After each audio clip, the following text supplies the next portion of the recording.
The Roman authorities had been after this troublemaker named Jesus for a long while. Word on the streets said he was stirring up crowds, questioning the old ways, and making waves with his message of peace. That kind of talk made the powers nervous. Jesus wasn't just another preacher. He was becoming a serious problem for the established order. The cops had heard about his so-called miracles, healing the sick, feeding thousands with scraps, even bringing the dead back to life. But it wasn't the miracles that made them nervous. It was the whispers that he claimed to be a king. Anyone claiming royalty was a threat to Rome, and that meant Jesus was on their radar. But for all their efforts, the Roman cops couldn't seem to pin him down. Every time they got close, Jesus was gone, one step ahead of their traps. They couldn't catch him on their own, and it was frustrating. What they didn't know was that another set of eyes had been watching Jesus, too. The underworld, the temple family, the biggest crime syndicate in town, had grown uneasy with Jesus. He wasn't just messing with Rome. He was messing with their money. This guy was telling people to give their cash to the poor, to stop paying tribute to the priests, and to stop bowing to the corruption in the temple. For Caiaphas, the big boss of the temple family, that was bad for business. The temple had been running a tight racket for years. They controlled the spiritual and the material, taking a cut from every sacrifice, every prayer, every coin offered in the temple. They'd built a fortune from it, but now this guy Jesus was convincing people to think for themselves. If this kept up, people might stop listening to the priests altogether. That would mean no more money flowing to Caiaphas and his crew. Caiaphas was no fool. He was a sharp player who had survived by making deals with the Romans, with the priests, with anyone who mattered. He knew Jesus was dangerous, not just spiritually but financially. So he decided to make his move. He had a plan that would both get rid of this rabble-rouser and keep his hands clean. One evening, Caiaphas strode into the Roman precinct like he owned the place, his robes billowing as his top muscle flanked him on either side. The Roman cops paused, caught off guard. It wasn't every day that a guy like Caiaphas waltzed in without a summons. "I'm here to help," Caiaphas said smoothly, leaning on the counter. "You've been looking for a certain someone, right? A troublemaker? Jesus of Nazareth." The captain eyed Caiaphas warily. Caiaphas wasn't the type to offer favors for free. "We might be," the captain said.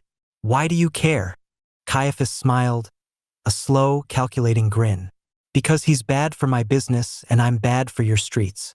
We help each other out. Capice?" The captain leaned in, listening now. "I've got a guy on the inside," Caiaphas continued, keeping his voice low. "Name's Judas. He's part of Jesus' crew.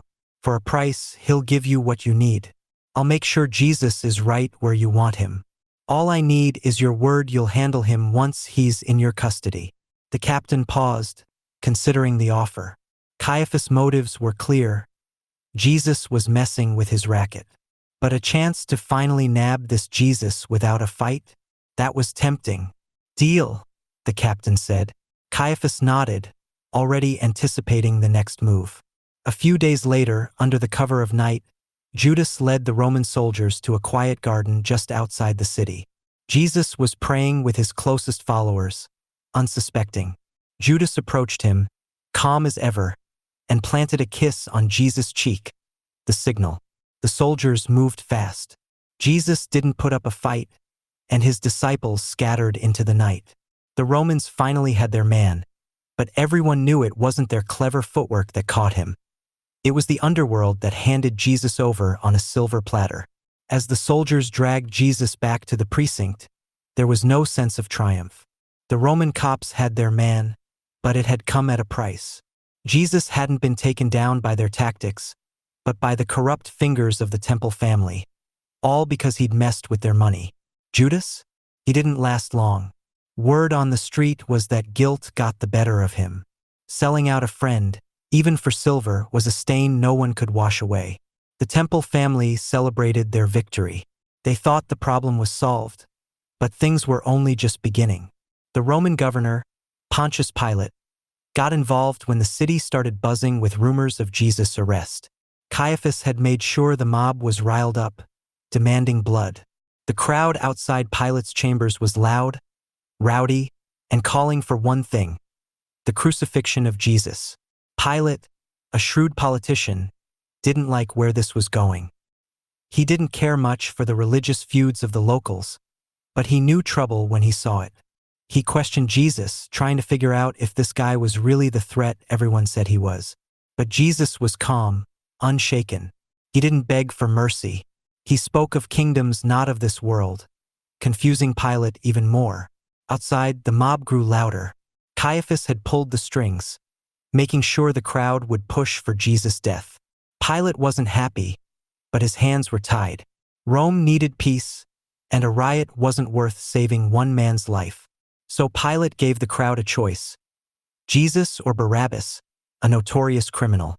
Caiaphas' men in the crowd made sure the people called for Barabbas. Pilate washed his hands of the situation, but even he knew this was wrong. Jesus was sent to be crucified, a public spectacle of brutality. As he hung on the cross, the temple family and the Roman authorities thought they'd won. Jesus was dead, his message silenced, and life could go back to business as usual. But something strange happened. Rumors started flying. Jesus' body had disappeared. Some said he'd risen from the dead. The underworld buzzed with fear and confusion. Had the temple family made a mistake? Had they underestimated this man? Caiaphas felt the ground shift beneath his feet. His careful plan had worked, but something was different. Jesus' name was spreading, and his followers were growing. They hadn't just killed a man. They'd ignited a movement that was slipping out of their control. The Roman cops, the temple family, the underworld, they all realized one hard truth. You can kill a man, but you can't kill an idea. Jesus was gone, but his message was louder than ever, echoing through the streets they thought they controlled. And so, while the underworld celebrated their short-lived victory, something far bigger was brewing, something neither the mob nor Rome could stop.